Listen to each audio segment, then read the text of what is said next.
तो एपिसोड की स्टार्टिंग में हमें दिखाया जाता है जहां गुएंग ज़ेन की फियांसे क्यूमिंग तिंग से बहुत ही ज़्यादा जल रही होती है।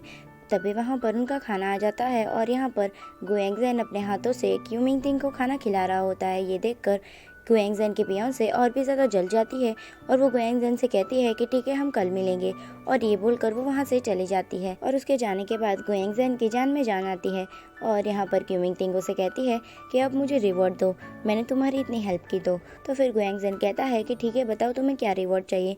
तो क्यूमिंग तिंग उसे कहती है कि मुझे रिवॉर्ड में तुम चाहिए। तो गुएंग ज़ेन उसे कहता है कि मैंने तुम्हें कितनी बार कहा है कि मैं किसी और को पसंद करता हूँ। तो ये सुनकर क्यूमिंग तिंग कहती है कि ठीक है, मैं यहाँ से जा रही हूँ, और ये बोलकर वो वहाँ से चली जाती है। और बेचारे गुएंग ज़ेन को अपना खाना छोड़कर उसके पीछे भागना पड़ता है। और फिर हमें अकेडमी का सीन दिखाया जाता है जहाँ पर ऑफिसर गु शिंगशिंग, हैंगशोंग, शेंगजुन और जीजिन को भेजते हैं दूसरी सिटी में दवाई भेजने के लिए।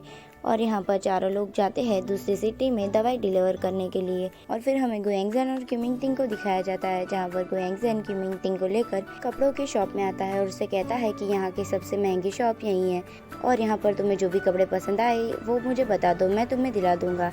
तो फिर क्यूमिंग तिंग कपड़ों को देखने लगती है और फिर उससे कहती है कि तुम ही मेरे लिए कपड़े चूज करो। तो फिर गुएंग ज़ेन मैनेजर को बुलाता है और उससे कहता है कि यहाँ पर क्यूमिंग तिंग के साइज के जितने भी कपड़े हैं वो जाकर पैक करवा दो। और यहाँ पर मैनेजर बहुत सारे कपड़े पैक करवा देता है और यहाँ पर गुएंग ज़ेन और क्यूमिंग तिंग वहाँ से बाहर निकलते हैं और दोनों ही कपल की तरह पूरी सिटी में बहुत ज्यादा खुश होकर घूम रहे होते हैं और सभी लोग उन दोनों को ही देख रहे होते हैं। और फिर हमें शिंगशिंग, हैंगशोंग, शेंगजुन और जीजिन को दिखाया जाता है जिनकी गाड़ी बिगड़ गई होती है, इसलिए उन लोगों को कहा जाता है कि वो लोग ट्रेन से वापस चले जाए क्योंकि गाड़ी रिपेयर होने में बहुत ही ज़्यादा देर लगेगी।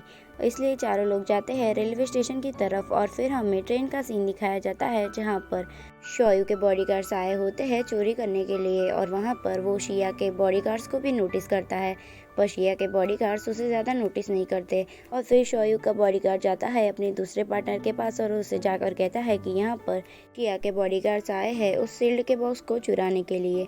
और यहाँ पर दोनों ही टीम अपने अपने प्लान बनाने लगती है। और फिर हमें शिंगशिंग, हैंगशोंग, शेंगजुन और जीजिन को दिखाया जाता है जो उसी ट्रेन में आए होते हैं और वो लोग अपनी सीट पर जाकर बैठते हैं। तभी वहाँ पर शिया के दूसरे बॉडीगार्ड्स आते हैं और शेंगजुन उन लोगों को नोटिस करता है और तभी ट्रेन स्टार्ट होती है और यहाँ पर दोनों ही टीम के प्लान स्टार्ट हो जाते हैं। और यहाँ पर शोयू के बॉडीगार्ड्स जल्दी जाकर सारे बॉक्स को स्लाइड कर दूसरी गाड़ी में डाल रहे होते हैं और यहाँ पर वो एक एक कर सभी बॉक्स को दूसरे ट्रक में डाल देते हैं। और तभी वहाँ पर शिया के बॉडीगार्ड्स आ जाते हैं। तो शोयू का एक बॉडीगार्ड उसके दूसरे बॉडीगार्ड से कहता है कि ठीक है, तुम यहाँ से चले जाओ, मैं इन लोगों को देख लूंगा। और शोयू का बॉडीगार्ड जाता है शिया के बॉडीगार्ड से लड़ने के लिए और उसका दूसरा बॉडीगार्ड वहाँ से ट्रक लेकर भाग जाता है। और यहाँ पर शोयू का बॉडीगार्ड एक एक कर शिया के सभी बॉडीगार्ड्स को मारकर ट्रेन से बाहर फेंक देता है।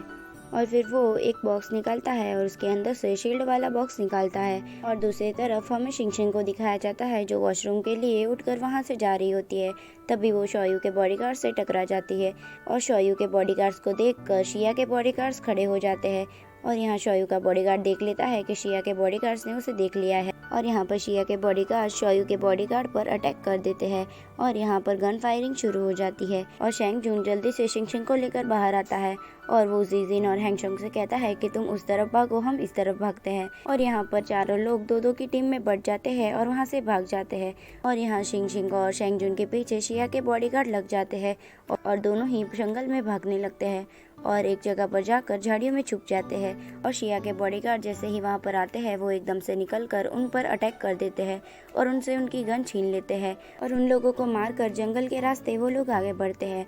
और चलते हुए शिंगशिंग अचानक से गिरने लगती है, तभी शेंगजुन उसका हाथ पकड़ लेता है और उसे गिरने से बचा लेता है। और फिर दोनों ही ऐसे चलते हुए जा रहे होते हैं, तभी शेंगजुन एक गड्ढे में गिरने वाला होता है, पर शिंगशिंग ने उसका हाथ पकड़ा हुआ होता है, इसलिए वो उसे ऊपर खींचने की कोशिश करती है। और शिंगशिंग ने अपने दूसरे हाथ से पेड़ को पकड़ रखा होता है और वो शेंगजुन को ऊपर खींचने की कोशिश तो करती है पर उसकी पकड़ छूट जाती है और वो दोनों ही अंदर गड्ढे में गिर जाते हैं। और फिर हमें गुएंग ज़ेन और क्यूमिंग तिंग को दिखाया जाता है जो अभी तक बाहर घूम रहे होते हैं और तभी वहाँ पर फायर क्रैकर्स होने लगते हैं, जिसे देखकर क्यूमिंग तिंग बहुत ही ज्यादा खुश हो जाती है और वो देखती है कि वहाँ पर न्यूज रिपोर्टर आ रहे हैं। तो फिर वो जल्दी से गुएंग ज़ेन को अपने पास बुलाती है और उसके गाल पर किस कर लेती है।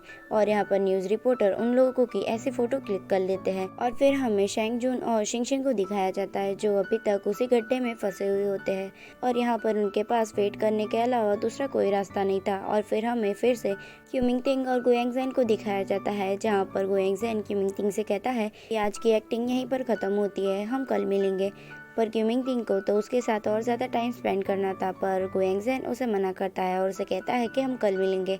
और वो जाते हुए क्यूमिंगटिंग से कहता है कि तुमने आज बहुत ही ज़्यादा अच्छी एक्टिंग की है, जिसे सुनकर क्यूमिंगटिंग खुश हो जाती है। और फिर हमें नेक्स्ट मॉर्निंग का सीन दिखाया जाता है जहाँ पर उस गड्ढे को खोदने वाला शिकारी आता है और वो शिंग और शेंग जून को देखकर कहता है कि मुझे लगा कि यहाँ पर एक शिकारी फंसा हुआ होगा, पर यहाँ पर तो एक कपल फंसा हुआ है। तो ये सुनकर शिंग उसे कहती है कि हम लोग कपल नहीं है, मैं एक लड़का हूँ।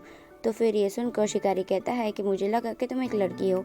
और फिर वो उन दोनों को बाहर निकालता है और अपने घर लेकर जाता है। शिकारी के घर पर उसकी एक छोटी बच्ची होती है जो अपने पपी के साथ खेल रही होती है। और यहाँ शिकारी उन लोगों से कहता है कि तुम लोग यहाँ पर थोड़ी देर बैठो, मैं तुम्हारे लिए खाना लेकर आया। और शिकारी के जाने के बाद शिंग जाती है उसकी छोटी बच्ची से बात करने के लिए और वो उस छोटी लड़की से बातें करने लगती है, पर वो उसे कोई रिप्लाई नहीं देती। तो फिर शिंग उसे चोटी बनाकर दे रही होती है। तभी शेंग जून उसे कहता है कि तुम्हें चोटी बनानी भी आती है। तो शिंग उसे कहती है कि हाँ, मैंने अपनी बहन की भी चोटी बनाई है, इसलिए मुझे चोटी बनानी आती है। और फिर वो शिकारी की लड़की को चॉकलेट देने के लिए अपने बैग से चॉकलेट निकाल रही होती है। तभी वो देखती है कि उसके बैग में कुछ है और फिर वो शेंग जून को दिखाती है कि उसके बैग में शील्ड का बॉक्स है। ये देखकर शेंग जून उसे कहता है कि तुम्हारे पास ये कहाँ से आया। तो शिंग उसे कहती है कि जब ट्रेन में वो उस आदमी के साथ टकराई थी तब उस आदमी ने उसके बैग में ये शील्ड का बॉक्स रख दिया था और फिर वो वहाँ से भाग गया था। तो फिर शेंग जून उसे कहता है कि ठीक है, ये अपने बैग में वापस रख दो, हम जाकर अकेडमी में इसे दे देंगे। तो फिर शिंग कहती है कि ठीक है। और तभी वहाँ पर शिकारी आता है खाना लेकर और सभी लोग खाना खाने के लिए बैठते हैं, जहाँ शिंग शिकारी की लड़की को खाना खिलाने के लिए जाती है और उसके सर पर हाथ रखती है। ये देखकर शिकारी उसे कहता है कि मेरी लड़की किसी भी आदमी के साथ इतना क्लोज कभी नहीं हुई, बल्कि वो आदमियों को देखकर दूर दूर भागती थी और वो किसी लेडीज़ के साथ ही कंफर्टेबल रहती थी, पर वो तुम्हारे साथ आज कंफर्टेबल है, ये देखकर मुझे बहुत ही ज़्यादा खुशी हुई। और ये सुनकर शिंग स्माइल करती है, पर यहाँ पर शेंग जून को शिंग पर शक होने लगता है।